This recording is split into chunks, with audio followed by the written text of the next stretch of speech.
നമസ്കാരം. UEXchange പ്രവാസ ലോകത്തിലേക്ക് സ്വാഗതം. മരണം അതെപ്പോൾ സംഭവിച്ചാലും വേദന തന്നെയാണ്. എന്നാൽ കാത്തിരിപ്പ് ഒരർത്ഥത്തിൽ അതിനേക്കാൾ വലിയ വേദനയാണ്. വിശേഷിച്ചും തിരികെ കിട്ടും എന്നുറപ്പില്ലാത്ത കാത്തിരിപ്പാകുമ്പോൾ അതിൻ്റെ വേദന അസഹനീയമായിരിക്കും. UEXchange പ്രവാസ ലോകത്തിന്റെ മറ്റൊരു അധ്യായം ഇവിടെ ആരംഭിക്കുകയാണ്. എല്ലാ പ്രേക്ഷകർക്കും സ്വാഗതം.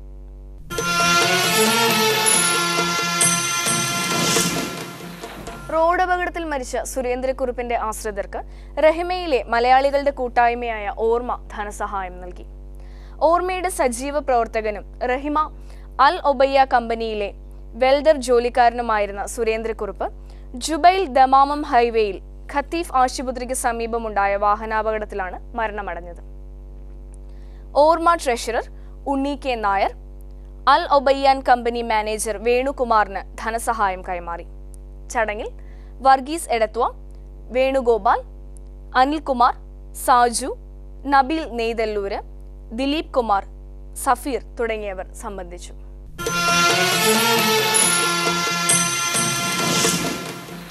നവോദയ സാംസ്കാരിക വേദി town area Khaleej 1 unit member രമേശിന്റെ ചികിത്സാ സഹായ ഫണ്ട് കേരള പ്രവാസി സംഘം സംസ്ഥാന പ്രസിഡന്റ് PT കുഞ്ഞു മുഹമ്മദ് രമേശിന്റെ വീട്ടിലെത്തി കൈമാറി. ദമാമിലെ ഖമർ ഗോൾഡ് വർക്ക്ഷോപ്പിലെ സ്വർണ്ണപ്പണി തൊഴിലാളിയായ ഇദ്ദേഹം തൃശൂർ ജില്ല കുന്നംകുളം സ്വദേശിയാണ്. ഹൃദയ സംബന്ധമായ അസുഖത്തെ തുടർന്ന് ദമാമിലെ സെന്റർ ഹോസ്പിറ്റലിൽ ബൈപ്പാസ് ശസ്ത്രക്രിയയ്ക്ക് വിധേയനായി. തുടർ ചികിത്സയ്ക്ക് നാട്ടിൽ പോയ ഇദ്ദേഹം സാമ്പത്തിക പരാധീനതയിലായതിനാൽ നവോദയ ദമാം ടൗൺ ഏരിയ ചികിത്സാ സഹായം നൽകുകയായിരുന്നു. മറിയക്കുട്ടി ഇന്ന് പ്രതിസന്ധിയിലാണ്. ഷൊർണൂർ സ്വദേശിയായ അബ്ദു എന്ന മറിയക്കുട്ടിയുടെ ഭർത്താവിന് കൂലിപ്പണിയായിരുന്നു. കഴിഞ്ഞ മാർച്ച് 9 പണിക്കായി വീട്ടിൽ നിന്ന് ഇറങ്ങിപ്പോയതാണ് അബ്ദു. എന്നാൽ എങ്ങോട്ടാണ് പോയതെന്നോ ഇദ്ദേഹത്തിന് എന്താണ് സംഭവിച്ചതെന്നോ ഇന്ന് ഇവർക്കറിയില്ല. മറിയക്കുട്ടിയും മകൻ ഫാരിസും അബ്ദുവിനെ തിരക്കിയാണ് പ്രവാസ ലോകത്തിലെത്തിയിരിക്കുന്നത്. അബ്ദുവിനെ കുറിച്ച് വിശദ വിവരങ്ങൾ നമുക്ക് ഇവരോട് തന്നെ ചോദിച്ചറിയാം. എത്ര മക്കളങ്ങൾക്ക്? 4 ആള്. 4 ആള്. ഇയാള് മൂത്താളാ? നാലാമത്തെ ആളാണ്. 3 പെൺകുട്ടിയാണ്. 3 പെൺകുട്ടിയാണ്. കല്യാണം കഴിഞ്ഞ അവരെ? എത്ര ആളെ? 3 ആള് കഴിഞ്ഞു. മൂന്നാമത്തെ കല്യാണത്തിന് കഴിഞ്ഞിട്ട് ഒരാഴ്ച കഴിഞ്ഞിട്ട് കാണാണ്ടായതാ. എന്താ വല്ല പ്രശ്നമുണ്ടോ? ഇല്ല, വീട്ടിൽ നിന്ന് പണിക്കിറങ്ങിയപ്പോൾ എന്താണ് പിന്നെ ഒന്നില്ല. ഇതുപോലെ ഫോണൊന്നും ഉപയോഗിക്കാറില്ല, ഫോൺ നമ്പറൊന്നും അറിയില്ല. ഞാൻ ചോദിക്കട്ടെ, അബ്ദുൽ സാഹിബിന് പ്രത്യേകിച്ച് ഇല്ല, വേറെ കുഴപ്പമൊന്നുമില്ല. വേറെ കുഴപ്പമില്ല, പോവും. ആൾക്കൊന്നും ചെറുതായൊരു ഇതുണ്ട്, എന്നാലും കൂലിപ്പണിക്ക് പോകും. എന്തുകൊണ്ട്? ഒരു 10-15 കൊല്ലം മുന്നേ ഗൾഫിലായിരുന്നു. അവിടുന്ന് തന്നെ വന്നപ്പോൾ സുഖമില്ലാണ്ട് അതിനൊക്കെ ഞങ്ങൾ കുറെ ചികിത്സ ഇതൊക്കെ ആയി. എന്തായിരുന്നു അസുഖം? കുടുംബത്തെ അങ്ങനെ ഒരു കാര്യമായിട്ടുള്ളതൊന്നും ഇല്ലാണ്ട് ഒരു ചെറുതായൊരു ഇതുപോലെ തോന്നും ആൾക്ക്. അങ്ങനെ മാനസിക ഡോക്ടറെ കാണിച്ചു. അപ്പോൾ കുഴപ്പമൊന്നുമില്ല, കാരണം മരുന്നൊക്കെ നിർത്തി തന്നെ. എന്നിട്ട് പിന്നെ പണിക്കൊക്കെ പോവല്ലോ തുടങ്ങിയപ്പോൾ. മിണ്ടാണ്ടൊന്നുമില്ല, പണിക്ക് പോകും വരും. അങ്ങനെ അത്ര ശ്രദ്ധ വീട്ടിലൊരു കാര്യത്തിനും. അപ്പം അങ്ങനെ കുട്ടികളുടെ കല്യാണം മൂന്നാമത്തോളം കല്യാണം കഴിഞ്ഞപ്പോൾ എത്ര കൊണ്ടും കടമുണ്ട് ചോദിച്ചു. കടം കുറച്ചുണ്ട്. അപ്പോൾ എന്തെങ്കിലും ചോദിക്കണം ചോദിച്ചു. ഒന്നുമല്ല പറഞ്ഞു. അങ്ങനെ രാവിലെ ഒന്ന് പണിക്ക് പോകും. മാങ്ങ പണിക്കാ പോല് സീസൺ ആകുമ്പോൾ മാങ്ങ പണിക്ക് മാങ്ങ ഇറക്കാൻ. അങ്ങനെ രാവിലെ പണിക്കിറങ്ങി പോന്നു. പിന്നെ തിരിച്ചു വന്നില്ല. പണി മാറ്റിയിട്ട് കാണാമല്ലോ വെച്ചപ്പോൾ വിളിച്ചപ്പോൾ ആണ്ട് പണിക്ക് എത്തിയില്ല പറഞ്ഞു. അപ്പോൾ ആള് കയറി പഠിക്കും, കാതേറോട് യാത്രയൊക്കെ പോകാറുണ്ട്. അങ്ങനെ പുത്തമ്പള്ളിയൊക്കെ പോകാറുണ്ട്. അങ്ങനെ പോകാച്ചടി ഞാൻ എൻ്റെ വീട്ടിലേക്ക് വിളിച്ചു. അപ്പോൾ അവിടെ എത്തിയില്ല പറഞ്ഞു. അപ്പോൾ പിന്നെ കുടുംബക്കാരോടൊക്കെ വിളിച്ചു. അങ്ങനെ പിന്നെ മൂത്തച്ഛൻ്റെ മകനോട് പറഞ്ഞു, നാളെ പോയി കാണാനില്ല കാരണം. അപ്പം നമുക്ക് കംപ്ലൈൻറ്റ് കൊടുക്കുക കാരണം. അപ്പോൾ ഞാനും 3-ൻ്റെ അന്ന് കംപ്ലൈൻറ്റ്, 3-ൻ്റെ അന്നല്ല ഒരാഴ്ച കഴിഞ്ഞിട്ട് കംപ്ലൈൻറ്റ് കൊടുത്തു. അവരൊക്കെ അന്വേഷിച്ച് പറഞ്ഞപ്പോൾ ഈ മാസം കൂടി ഇപ്പോൾ ഒരാഴ്ച മുന്നേ പ്രശ്നമില്ല, അന്വേഷിക്കേണ്ട പറയും. പിന്നെ കുറേ സ്ഥലം പിന്നെ കാതേറോട്, പുത്തമ്പള്ളി, പുതുവന്നാണിയൊക്കെ എൻ്റെ ആങ്ങളെയും ആങ്ങളുടെ മാനും കൂടിയിട്ട് വണ്ടി എടുത്ത് കുറച്ച് സ്ഥലങ്ങളൊക്കെ പോയി. അപ്പോൾ ചെന്നപ്പോൾ പറഞ്ഞു കാതേറോട് വന്നു പോയിട്ട് 2-3 ദിവസമായിട്ടുള്ളൂ. ചെന്നിട്ടുണ്ടായിരുന്നു പറഞ്ഞു. അപ്പോൾ ഫോട്ടോ അഡ്രസ്സൊക്കെ അവിടെ കൊടുത്തു പോന്നു. അങ്ങനെ പുത്തമ്പള്ളി ഞാൻ പോയ സ്ഥലത്തൊക്കെ ഫോട്ടോ അഡ്രസ്സൊക്കെ കൊടുത്തു പോന്നു. ഇതുവരെ ആരും എവിടെ ഉണ്ടെന്നും പറയുന്നില്ല. ആൾ ജീവിച്ചിരിപ്പുണ്ടെന്നും അറിയില്ല, ഒന്നും അറിയില്ല. ആൾക്കാരുടെ വിദ്യാഭ്യാസം കുറവാണേനും തിരിച്ചു വരാൻ അറിയില്ല. അങ്ങനെയുള്ളതിലാണ് പെട്ടെന്ന് കാലിയാറോടൊക്കെ പോയിട്ട് ഒറ്റയ്ക്ക് വരണല്ലേ? കാലിയാറോട് പോയിട്ട് ഇതുപോലെ ഒരു ദിവസം ഏട്ടൻ്റെ മകളോട് പോയി അവർ ഇല്ലല്ലോ. കതിയറോട് പോയിട്ട് ഏട്ടൻ്റെ മകളാണ് ഒരു ദിവസം കൊടുന്നാക്കി. അവളെന്നാട് പോയാണ് കതിയറോട്ടിന്ന്. എന്നിട്ട് ആ കുട്ടി ഇവിടെ കൊടുന്നാക്കി. വഴി അറിയാതെ പുത്തമ്പള്ളി പോകുമ്പോഴാ പുത്തമ്പള്ളി ഒരുപാടിയൊക്കെ ആൾക്കാരെ കൂടെ പോയായിരുന്നു അവിടെ അടുത്തുനിന്ന്. അവിടെ പോകുമ്പോ വീട്ടിൽ പറഞ്ഞിട്ട് തന്നെ പോവാറുണ്ട്, തിരിച്ചു വരലുണ്ട്. ഇല്ല തന്നെയല്ല, അവിടെ ആൾക്കാർ പോകുമ്പോ അവരുടെ കൂടെ അത് വീട്ടിൽ പറയാറുണ്ട് ഇങ്ങനെ പോവാണ് കേട്ടോ എന്ന് പറയും. ഇത് രാവിലെ വീട്ടിൽ നിന്ന് ഇറങ്ങി പോരുമ്പോ പണിക്ക് പോരുന്ന പോലെ പോകുന്നു, പിന്നെ തിരിച്ചു വന്നിട്ടില്ല. എവിടെ ഉള്ളതെന്ന് ഒരാരും ഇല്ലേനു. ആ കുട്ടികളെ കല്യാണം കഴിയുമ്പോൾ അങ്ങനെ ചോദിച്ചു കടങ്ങളുണ്ട്. അപ്പോൾ കടങ്ങൾ കൂലിപ്പണിക്കാരല്ലേ, കട ഉണ്ടായി എന്തെങ്ങനെ ചോദിക്കണ മൂന്നാമത്തെ കല്യാണം. അപ്പോൾ എന്ത് ചോദിക്കണ വെച്ചാൽ ഒന്നുമല്ല വെറുതെ ചോദിച്ചാന്നും പറഞ്ഞു. അപ്പോൾ ആധാരമൊക്കെ പണം വെച്ചിട്ടാണ് കുട്ടികളെ കല്യാണം കഴിക്കൽ ഒക്കെ. അങ്ങനെയുള്ള കടമൊക്കെ ഉണ്ട്, ഒക്കെ നമുക്ക് പണിത് വിട്ടാൽ എന്തെങ്ങനെ ചോദിക്കാത്തത് എന്ന് ചോദിച്ചപ്പോൾ ഒന്നുമല്ല വെറുതെ ചോദിച്ചാന്നും പറഞ്ഞു. അങ്ങനെ വീട്ടിൽ നിന്ന് ഇറങ്ങിപ്പോന്താ പിന്നെ തെരഞ്ഞ് പോവാനുള്ള മകനപ്പത്. പഠിക്കല്ലേ? ഞാൻ പഠിക്കും. ഞാൻ +2. ഇപ്പോൾ അബ്ദുവിനെ പോലെയുള്ള ആൾക്ക് ചെറിയൊരു പ്രശ്നമുണ്ട് എന്ന് അവർ തന്നെ പറയുന്നുണ്ട്. പക്ഷെ കടമുണ്ട് എന്നുള്ളതാണ്. ഈ മക്കളുടെ വിവാഹങ്ങളും മറ്റൊക്കെ കഴിച്ചു വന്നപ്പോൾ ഒരു കടമുണ്ട്, ഇനി ഈ കടം കൂടി വീട്ടണ്ടേ എന്നുള്ളത് ചിലപ്പോൾ അബ്ദുവിനെ അലോസരപ്പെടുത്തിയിട്ടുണ്ടാവും എന്നാണ് എനിക്ക് തോന്നുന്നത്. അതുകൊണ്ടായിരിക്കണം അദ്ദേഹം ഒരു ദിവസം ഇറങ്ങിപ്പോകാൻ തീരുമാനിച്ചതെന്നാണ് എനിക്ക് തോന്നുന്നത്. ചിലപ്പോൾ പലപ്പോഴും ഇത്തരത്തിലുള്ള ചെറിയ ചെറിയ ചാഞ്ചാട്ടമുള്ള ആളുകൾ ഉത്തരവാദിത്തത്തിൽ നിന്ന് ഒളിച്ചോടാൻ ഇത്തരത്തിലുള്ള വഴികൾ അന്വേഷിക്കാറുണ്ട്. അപ്പോൾ കാലിയ റോഡ് എന്ന് പറയുന്നത് അവരുടെ അടുത്തുള്ള സ്ഥലമാണ്. പുത്തമ്പള്ളി എന്ന് പറയുന്നതും ഇത്തരത്തിലുള്ള സ്ഥലങ്ങളാണ്. ഇവിടെയൊക്കെ നമ്മൾ ചെന്ന് നോക്കിയാൽ ഇത്തരത്തിലുള്ള വീട് വിട്ടു പോകുന്ന നിരവധി ആളുകളെ നമുക്ക് കാണാൻ പറ്റും. ഇപ്പോൾ ഗുരുവായൂർ, ഞാൻ ഗുരുവായൂർക്കാരനാണ്, ഗുരുവായൂരും അമ്പലത്തിൻ്റെ അവിടെയും ധാരാളം ആളുകൾ വീട് വിട്ട് ഇറങ്ങി പോകുന്ന എത്രയോ ആളുകളെ ഞാൻ ദിവസേന കാണാറുണ്ട്. അവർക്കൊക്കെ എന്തായാലും കുടുംബവും വളരെ ബന്ധങ്ങളും ഉള്ള ആളുകൾ തന്നെയാണെന്നാണ് എനിക്ക് തോന്നുന്നത്. അപ്പോൾ ആവശ്യമുള്ള കുടുംബക്കാരിങ്ങനെ തേടി വരാറുണ്ട്. പലപ്പോഴും പലരും തേടി പോകാറില്ല. അപ്പോൾ അബ്ദുവിനെ ഇവിടെ തേടി വരുന്നു എന്നുള്ളതാണ്. കൈരളിയിൽ വരുന്ന ആളുകളൊക്കെ കുടുംബം ഈ നഷ്ടപ്പെട്ട വ്യക്തിയെ തിരിച്ചു കിട്ടണം എന്നുള്ള ആഗ്രഹത്തോടും വലിയ തരത്തിലുള്ള ആശങ്കയോടു കൂടിയാണ് ഞങ്ങളുടെ അടുത്ത് വരുന്നത്. അത് നല്ല പ്രവണതയാണ് തീർച്ചയായിട്ടും. ഞങ്ങളതിനെ സ്വാഗതം ചെയ്യുന്നു. കാണാതെ പോകുന്ന ആളുകളെ അന്വേഷിക്കൽ തന്നെയാണ് ഒരു ഉത്തമ സമൂഹത്തിൻ്റെ ധർമ്മം എന്ന് തന്നെയാണ് എനിക്ക് തോന്നുന്നത്. അതുതന്നെയാണ് അബ്ദുവിൻ്റെ കുടുംബവും ഇപ്പോൾ നടത്തിയിട്ടുള്ളത്. അബ്ദു എവിടെയെങ്കിലും ഉണ്ടെങ്കിൽ കടമൊക്കെ വീട്ടാൻ പറ്റുന്നതാണ് അബ്ദു സാഹിബ്. കടമൊന്നും അത്ര വലിയ പ്രശ്നമുള്ളതല്ല. നിങ്ങൾക്ക് വേറെ എന്തെങ്കിലും ബുദ്ധിമുട്ടുണ്ടെങ്കിൽ അതൊക്കെ നമുക്ക് പരിഹരിക്കാവുന്നതാണ്. അബ്ദു സാഹിബ് നാട്ടിലേക്ക് വരണം, കുടുംബത്തിലേക്ക് വരണം.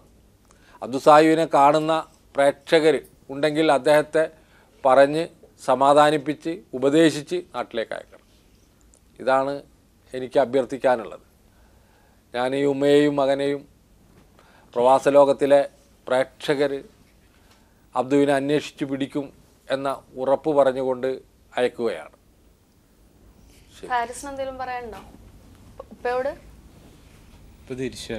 തിരിച്ചു വരണം.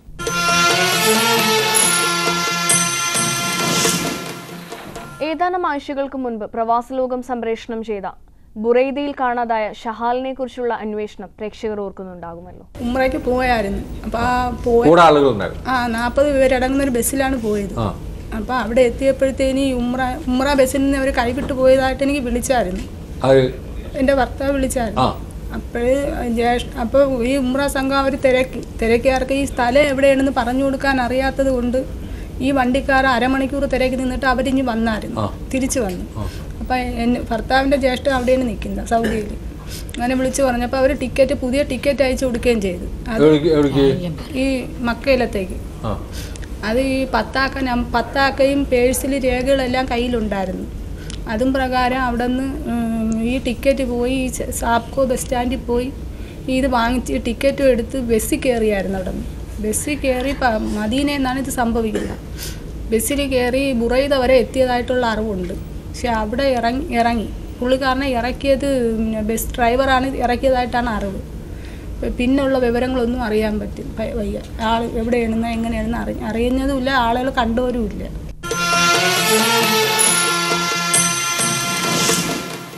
ഷഹാൽ മരണപ്പെട്ടു. ഈ ദുരന്ത വാർത്ത പ്രവാസ ലോകത്തിന്റെ പ്രേക്ഷകരുമായി പങ്കുവയ്ക്കുകയാണ് ഞങ്ങളുടെ അൽകാസിം പ്രതിനിധി അഡ്വക്കേറ്റ് MA സലാം. ഏതാണ്ട് 5.5 മാസങ്ങൾക്ക് മുമ്പ്, കൃത്യമായി പറഞ്ഞാൽ 2014 ജൂലൈ മാസം 17-ാം തീയതി ദമാമിലെ അൽ ഹസയിൽ നിന്നും മക്കയിൽ ഉംറ നിർവഹിക്കുവാൻ പോയി മടങ്ങിവരവേ ഗസീമിൽ വെച്ച് കാണാതായ തിരുവനന്തപുരം വർക്കല തോക്കാട് സ്വദേശി സജീർ മൻസിൽ ഷെഹാലുദ്ദീൻ്റെ മൃതദേഹം ഇവിടെ നിന്നും 140 കിലോമീറ്റർ അകലെയുള്ള ദബഹാനിയ എന്ന സ്ഥലത്തെ മരുഭൂമിയിൽ കണ്ടെത്തുകയായിരുന്നു. ഉംറ നിർവഹിക്കുവാൻ പോയ വാഹനം മദീനയിൽ വെച്ച് മിസ്സായതിനെ തുടർന്ന് സഹോദരൻ അയച്ചു കൊടുത്ത സർക്കാർ വാഹനമായ സാബ്കോ ടിക്കറ്റ് ഉപയോഗിച്ചുകൊണ്ട് യാത്ര ചെയ്ത് വരുന്നതിനിടയിലാണ് ഗസീമിൽ വെച്ച് അദ്ദേഹത്തിനെ കാണാതാവുന്നത്. യാത്രക്കിടയിൽ വാഹനത്തിൽ ബഹളം വെച്ചതിനെ തുടർന്ന് ഷഹാബുദ്ദീനെ വഴിയിൽ ഇറക്കിവിടുകയായിരുന്നു എന്ന സംഭവത്തിനെ തുടർന്ന് സ്പോൺസറും സഹോദരനും നൽകിയ പരാതിയെ തുടർന്നുള്ള അന്വേഷണത്തിൽ പോലീസിൽ സമ്മതിച്ച ഈജിപ്ഷ്യൻ പൗരൻ ഇപ്പോൾ പോലീസ് കസ്റ്റഡിയിലാണ് ഉള്ളത്. കൈരളി TVക്ക് വേണ്ടി ഷെഹാലുദ്ദീൻ്റെ മൃതശരീരം കണ്ടെത്തിയ അൽ ഖസീമിൽ നിന്നും സാമൂഹ്യ പ്രവർത്തകരായ ഇക്ബാൽ പള്ളിമുക്കിനും ഷാജി പണ്ടാബിക്കും ഒപ്പം അഡ്വക്കേറ്റ് MA സലാം. 1995 മുതൽ ഗൾഫിലെ മസ്കറ്റിലും ഇപ്പോൾ ദുബൈയിലുമായി ജോലി ചെയ്തു വരുന്ന കൊല്ലം പരവൂർ സ്വദേശി സുരേഷിനെ തേടിയാണ് ഭാര്യ ബേബിയും മകൻ സുബിനും പ്രവാസ ലോകത്തിലെത്തിയിരിക്കുന്നത്. അകാരണമായി സുരേഷ് തങ്ങളിൽ നിന്ന് അകന്നു നിൽക്കുന്നു എന്നതാണ് ബേബിയുടെ പരാതി. സുരേഷിന് തിരിച്ചുവരവനായി പ്രാർത്ഥനയോട് കാത്തിരിക്കുകയാണ് മകൾ സുബിഷയും മകൻ സുബിനും. നമുക്ക് സുരേഷിനെ കുറിച്ചുള്ള വിശദ വിവരങ്ങൾ ഈ കുടുംബത്തോട് ചോദിച്ചറിയാം. സുരേഷ് ഇപ്പം ആകെ എത്ര വർഷമായി ദുബൈയിൽ? ഇപ്പം 20 വർഷം. ഇപ്പം ദുബൈയിൽ പോയിട്ട് ഒരു 10 വർഷം. അല്ല, മൊത്തം ഗൾഫ് 20 വർഷമായിട്ട് ഗൾഫ് രാജ്യങ്ങളിൽ ജോലി. 20ാമത്തെ വർഷം. ഒക്കെ ദുബൈയിൽ തന്നെ ചെയ്ത്? അല്ല, മസ്കറ്റിലായിരുന്നു. മസ്കറ്റിൽ. ആദ്യം മസ്കറ്റിലായിരുന്നു. നിങ്ങളെ കല്യാണം കഴിക്കുമ്പോൾ മസ്കറ്റിലാണ്? അല്ല, കല്യാണം കഴിച്ച് മോളെ പ്രസവിച്ചതിന് ശേഷമാണ് പോയത്. എവിടേക്ക്? മസ്കറ്റിൽ പോയത്. മസ്കറ്റിൽ പോയത്. പിന്നെ 2 വർഷം 3-4 വർഷം കഴിഞ്ഞിട്ട് വന്നു. പിന്നെ വന്നിട്ട് പോയി വീണ്ടും 3 വർഷം ആകുമ്പോൾ വന്നു. അങ്ങനെ ഇങ്ങനെ വരെയും പോവുകയും ചെയ്യും. പുള്ളിക്കാരൻ അന്ന് തൊട്ടേ കടവാണ്. എപ്പോഴും പറയും എനിക്ക് കടവാണെന്ന് പറയും. അല്ല, ഞാൻ ചോദിക്കുന്നത്, എന്നിട്ട് 10 വർഷമായിട്ട് ഇപ്പൊ ദുബായി പോയിട്ട് തീരെ വന്നിട്ടില്ല? വന്നിട്ടുണ്ട്. എത്ര? ഇപ്പൊ 2.5 വർഷത്തിന് മുമ്പേ വന്നിട്ട് പോയതാണ്. എന്താണ് സ്ഥിതി? എന്താണ് മൂപ്പര് പരിപാടി? ഇപ്പൊ 5 മാസം മറ്റേ വിളിക്കുകയൊക്കെ ചെയ്യുമായിരുന്നു. 2.5 വർഷത്തിന് മുമ്പ് വന്നപ്പോഴത്തേക്ക് ഇത്തിരി പ്രശ്നമൊക്കെ ഉണ്ടായിരുന്നു വേറെ. അപ്പോഴതൊക്കെ ജീവിതമല്ലേ, സഹിച്ച് ജീവിക്കാനേ പറ്റുള്ളൂ എന്ന് വിചാരിച്ച്. ഇപ്പം ഒരു 5 മാസമായിട്ട് പുള്ളിക്കാരൻ പാടെ അങ്ങ് മാറി. അവരായിട്ട് ഇപ്പോഴും ബന്ധമുണ്ടോ? അവരുമായിട്ടൊന്നും ഇപ്പം ബന്ധമുണ്ടാകുന്നൊന്നും അറിയത്തില്ല. ഇപ്പം ഞാൻ വിചാരിച്ച സമയദോഷം കൊണ്ടൊക്കെ ആയിരിക്കും അതങ്ങ് മാറുമെന്ന് വിചാരിച്ച്. ഇപ്പം ബാങ്കിൽ വിളിച്ച് പറഞ്ഞ് എനിക്ക് അടയ്ക്കാൻ പറ്റത്തില്ല, പൈസ അടയ്ക്കാൻ പറ്റില്ല, ജപ്തി ചെയ്തുകൊണ്ട് പോകാൻ പറഞ്ഞു. അതുകൊണ്ടാണ് ഇവിടെ വന്നത്. പുള്ളിക്കാരൻ്റെ മനസ്സിൽ എന്തുവാണെന്ന് അറിയണം, ഞങ്ങൾക്ക് തിരിച്ചു വേണം. അങ്ങനെ ബാങ്കിൽ നിന്ന് നോട്ടീസ് അയച്ച് അവർ ഇത്രയും കാലം വളരെ സന്തോഷത്തിൽ സന്തോഷത്തിൽ ജീവിച്ചതാണ്. എന്തോ ഒരു ചെറിയ പ്രശ്നം എന്തൊക്കെ പറഞ്ഞെന്നാ പറയുന്നത്, ആരൊക്കെ എന്തൊക്കെ പറഞ്ഞു കൊടുത്തെന്നാണ് പറയുന്നത്. പക്ഷെ നമ്മളെ നാട്ടുകാരും എന്നെ വെച്ച് പോകുന്നൊന്നും പറഞ്ഞിട്ടില്ല ആരും. എന്നെ മക്കളെയും പറ്റി പറഞ്ഞിട്ടില്ല. ഒരു ചേച്ചി ഉണ്ടല്ലേ, മോക്കൊന്ന് പരീക്ഷ. പേര്? സുബിൻ. എന്താ പച്ചങ്ങനെ എന്താ പറയാ? മോനെ വിളിക്കുകയൊക്കെ ചെയ്യായിരുന്നോ? ഇപ്പോഴും വിളിക്കില്ല? ഇപ്പൊ വിളിക്കില്ല, നേരത്തെ വിളിക്കുകയൊക്കെ ചെയ്യായിരുന്നില്ലേ? നല്ല സ്നേഹമായിരുന്നു. ഇടക്കൊന്ന് വിളിച്ചു നോക്കായിരുന്നില്ലേ?